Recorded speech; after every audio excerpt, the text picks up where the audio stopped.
Bonjour à tous, c'est Christine, je suis ravie de vous retrouver. Ce matin, j'avais très envie de me poser, je me suis dit, tiens, je vais faire une vidéo et je vais tenter d'expliquer en quoi, selon moi, le corps ne ment jamais, mais la tête raconte toujours des histoires. Alors, comment expliquer cela? Par exemple, vous avez un stress et tout de suite votre tête va s'activer. Qu'est-ce qui se passe? Ça vient d'où? Vous cherchez à comprendre, à analyser et surtout ça vient d'où? C'est je cherche l'origine de ce stress apparent pour pouvoir arrêter de souffrir. Alors c'est très humain, on a été élevé dans une société où le mental a beaucoup de place. Je ne remets pas en cause ce magnifique outil qu'est le mental, mais j'ai envie de vous inviter à une autre façon de vivre les choses. Quand vous êtes comme ça, traversé par un stress, l'idée c'est de descendre dans le corps pour toucher la véritable émotion. Exemple concret, vous êtes à un repas de famille et tout d'un coup, votre père ou votre mère vous fait une réflexion et direct, bah, il y a un impact. Il y a un impact et il y a la tête qui s'active et il y a quelque chose qui monte, mais la tête dit ça y est, ça recommence. Bon, vous avez trouvé là la source du stress, c'est direct, hein, c'est la réflexion de papa ou de maman. Et tout de suite, il y a ah, ça y est, il m'a remis en colère, ça m'a gonflé, nanana, nanana. Si au moment où cet événement a lieu, vous acceptez de descendre dans votre corps, c'est-à-dire de ressentir en termes de sensations physiques ce que cette réflexion crée en vous, vous allez voir que, ben en fait, c'est pas de la colère. Il y a des larmes qui montent. Il y a une tristesse profonde, une tristesse ancienne qui est là et qui, quand vous acceptez de vraiment ressentir ce qui est, peut enfin s'exprimer. Et ça, c'est vraiment intéressant parce que du coup, ça vous permet d'être dans une authenticité avec vous-même, donc sur le long terme, dans une authenticité avec les autres. Ça vous permet de libérer véritablement votre corps émotionnel qui est chargé parfois depuis des années. Et ça peut créer aussi une autre dynamique relationnelle, mais ça, bon, c'est lié à ce que je viens de vous dire que, en termes d'authenticité.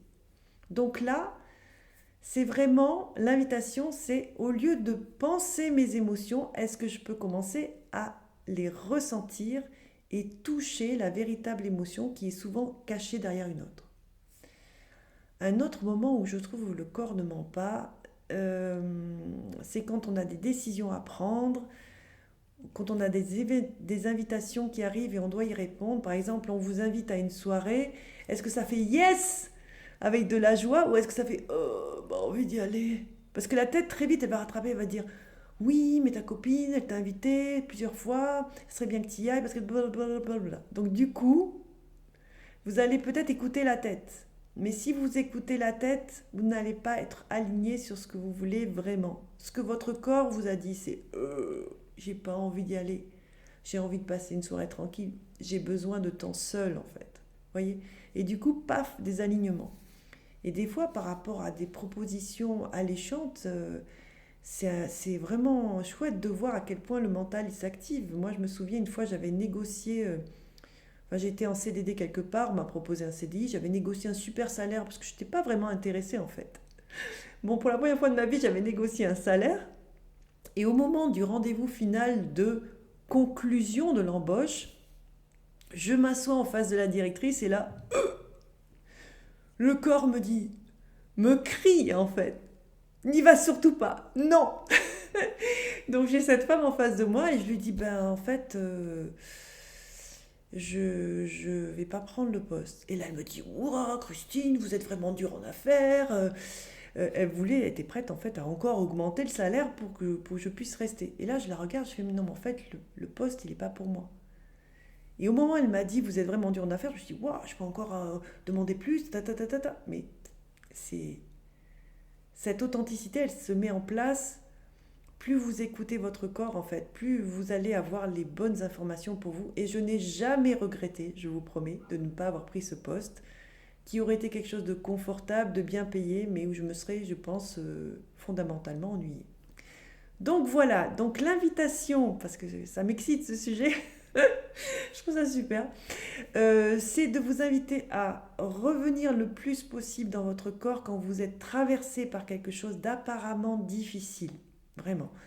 ne plus refuser les sensations, ne plus refuser les émotions et voir que vous allez vraiment laisser les choses se vivre, se libérer et vous sentir de plus en plus léger, de plus en plus authentique avec vous et avec les autres.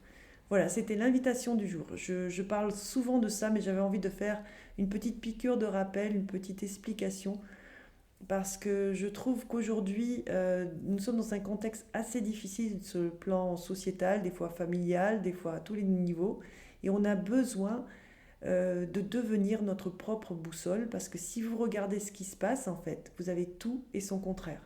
Donc revenez là, écoutez-vous et devenez vos propres guides intérieurs. Voilà. J'espère que cette vidéo vous aura plu. Je tenais à remercier toutes les personnes qui like, qui s'abonnent. Ça m'aide beaucoup. Sur ce, je vous souhaite une belle journée, une belle soirée et je vous dis à très vite. Ciao, ciao.